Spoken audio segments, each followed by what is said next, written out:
3, 2, 1, 0. In June 1965, the Gemini 4 spacecraft was the second crewed spaceflight as part of the Project Gemini.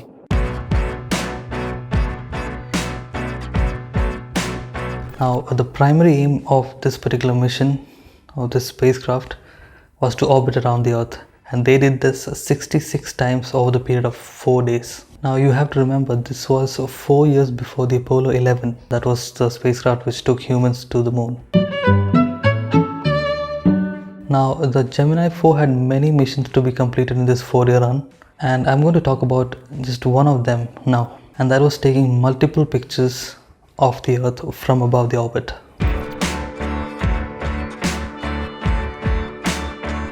Now, when they were rounding around the African continent, they took this picture. A crater-looking structure which was found at the western side of African continent. Now, fast forward to today, now it's called the Eye of Africa, or more formally it's called the Richat structure.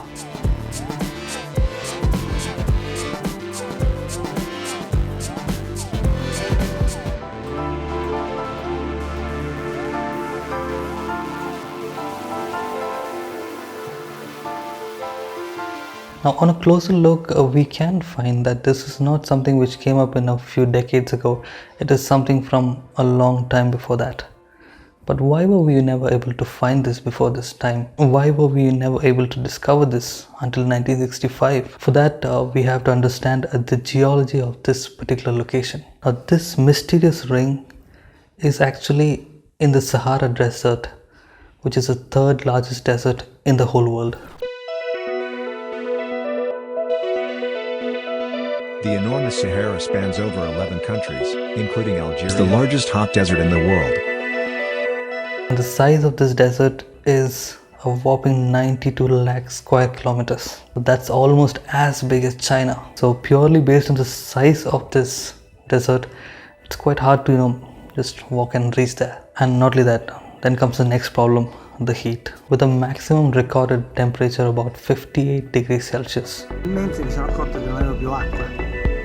In the equatorial region, intense solar radiation leads to heating of warm, moist air. Now, let's say all of this is not a hurdle to you, you were able to reach the place.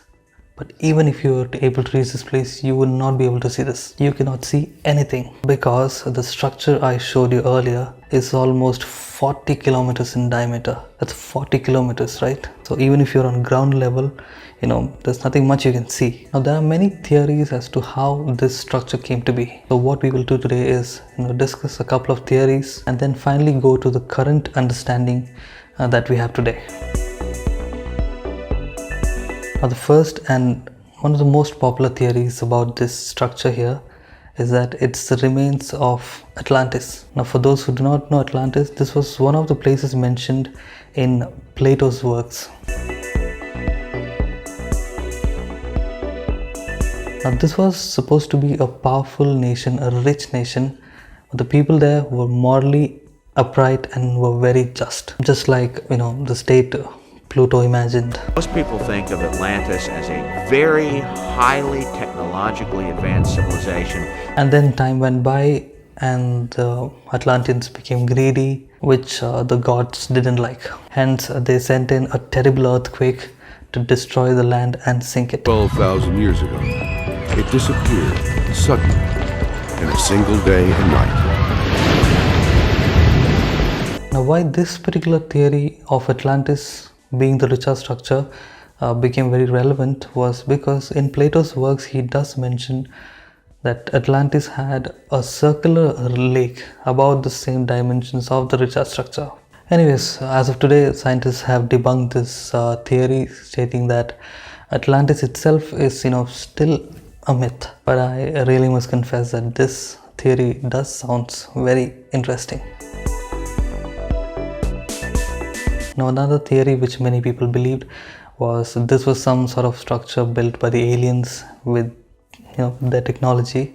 But then again, the scientists couldn't find any concrete truth in that, so that also got debunked. Now, the next theory was something which was much more believable, and it was very believable for a long time. Now, according to this theory, the Richard structure or the Eye of Africa was formed by an impact crater, which most probably caused by a meteor, and this was actually believed for quite a long time. But you wouldn't believe, even this theory got rejected after some time, because the scientists were looking for something called shocked quartz. Now, shocked quartz is something which is formed when there's an immense pressure put on the ground, most probably by a meteor. So whenever there's a meteor hitting a land, you tend to find shocked quartz, and that's how scientists find out if this particular crater was formed due to a meteor. But in this case, the scientists could not find any shocked quartz. So then what was it? Now this brings me to the current understanding we have today, and one of the most believed explanations standing today, which is that this has something to do with Pangaea.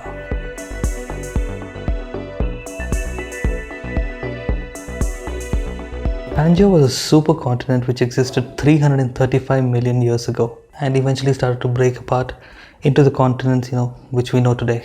And this particular breaking happened about 175 million years ago. Now during this period, South America and Africa were attached. Now when this landmass broke apart, that is 175 million years ago, the magma below them were forced to come up due to immense pressure, and now this one started to build into a dome shape, and at some point this dome shape which I talked about now collapsed on itself. Now how that happened is something we still don't know, and over millions of years after that, weathering by sand and mud non-stop on this what was left of the dome occurred, and this is what we are left.